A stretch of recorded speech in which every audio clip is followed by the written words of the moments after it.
subscribe our channel for a healthy natural lifestyle with Health7।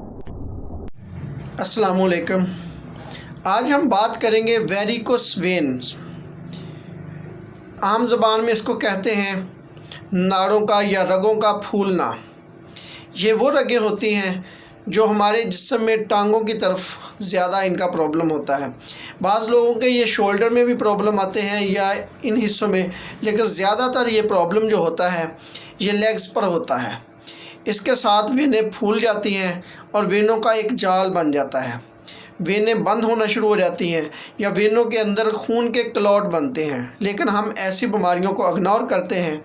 ऐसी बात नहीं है, ये देखने में एक आम सी मर्ज़ लेकिन बहुत ख़तरनाक भी हो सकता है, क्योंकि इन वेनों के अंदर बनने वाले क्लॉट्स बाज़ का शरीयानों में चले जाते हैं। ये वो रगें होती हैं जो हमारे खून को दोबारा हार्ट की तरफ, दिल की तरफ लेकर जाने वाला खून होता है। ये वरीदें होती हैं। तो वरीदों के रुकावट में मुख्तलिफ़ प्रॉब्लम्स आते हैं, क्लॉट बनते हैं, जिसकी वजह से रगें फूलना शुरू हो जाती हैं। इसके जो वजूहात हैं, उनसे सबसे ज़्यादा जो वजूहात है वो है बहुत ज़्यादा खड़े रहना, मुसलसल। ऐसे मर्दों में ये प्रॉब्लम ज़्यादा होता है वैसे ख़वातीन की निस्बत। ख़वातीन में ये प्रेगनेंसी के दौरान होता है, लेकिन मर्दों में ये मर्ज़ आम अक्सर पाया जाता है और ऐसे अफराद में पाया जाता है जो बहुत ज़्यादा खड़े होकर काम करते हैं। खड़े होने की वजह से मुसलसल ये प्रॉब्लम पैदा होता है। तो इसको मामूली ना समझें, खून गाढ़ा होने की वजह से ये प्रॉब्लम होता है।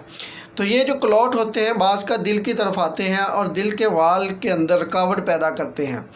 बहुत ज़्यादा ऐसे चांसेस नौजवान केसेस के हार्ट के अटैक के हो चुके हैं जिनमें वेरिकोसिस प्रॉब्लम था। तो ये प्रॉब्लम को मामूली ना समझे, इसका इलाज कराएं। इसके लिए मुख्तलिफ़ मेडिसिनें होम्योपैथिक, आयुर्वेदिक, यूनानी और एलोपैथिक में खून को पतला करने वाली मेडिसिनें इस्तेमाल की जाती हैं। सबसे बेहतर है को इसका आपने एहतियात करना है। एहतियाती तदाबीर में ये है कि आपने ज़्यादा देर खड़े नहीं होना, ज़्यादा देर बैठे ना रहें, मुसलसल वाक करना, हल्की फुल्की वर्जिश करना, नमक और फास्ट फूड का इस्तेमाल कम करना चाहिए। जिनको ये प्रॉब्लम है उनको चाहिए कि नमक और फास्ट फूड का इस्तेमाल बहुत ज़्यादा कम करें। उनसे ये प्रॉब्लम जो है ज़्यादा प्रॉब्लम करता है। तो इसमें आपने अपने वेनों को बेहतर करने के लिए मेडिसिनों से इसका इलाज ज़रूर करवाना है। ये क्लॉट जो हैं अगर प्रॉब्लम कर जाए तो हार्ट अटैक का बायस बनते हैं। तो इनके मुख्तलिफ़ प्रॉब्लम जो है सॉल्व करने के लिए एलोपैथिक में ऑपरेट भी बताया जाता है। अगर ज़्यादा वेनों का प्रॉब्लम शुरू हो जाए तो इसमें ऑपरेट किया जाता है। लेकिन अगर मामूली एहतियात करें और अपनी ग़िज़ाओं को थोड़ा सा तब्दील करें तो हम इन बीमारियों से बच सकते हैं और सेहतमंद रह सकते हैं। ये वरीदें सूजने की वजह से, वरीदों के बंद होने की वजह से ये बीमारी होती है। तो खून को पतला करने के लिए इसमें एस्प्रिन का इस्तेमाल करते हैं, लेकिन हमेशा मेडिसिनें डॉक्टर की हिदायत के मुताबिक इस्तेमाल करें, क्योंकि हम जो ये आपको वीडियो में बताते हैं ये हम आपको नेचुरली तरीके बताते हैं कि इन बीमारियों से बचा कैसे जाए और ग़िज़ाएँ कौन सी खाए जाएँ।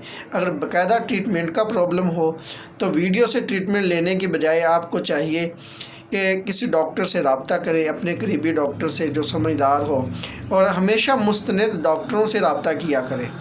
जो गली मोहल्लों में क्वाक बैठे हैं उनको इन मर्ज़ों के बारे में इल्म कम होता है, वो आपको लातदाद बेशुमार बिला वजह की मेडिसिनें जो इस्तेमाल करवाते हैं वो आपके प्रॉब्लम को बढ़ा सकती हैं, हार्ट अटैक का बायस बन सकती हैं। तो अपनी सेहत को बरकरार रखने के लिए ऐसी मामूली बातों को इग्नोर मत किया करें। हमें दुआओं में याद रखिए। इंशाअल्लाह नेक्स्ट वीडियो में किसी और मौजू पे आपसे बात होगी। अस्सलामु अलैकुम। अल्लाह हाफ़िज़।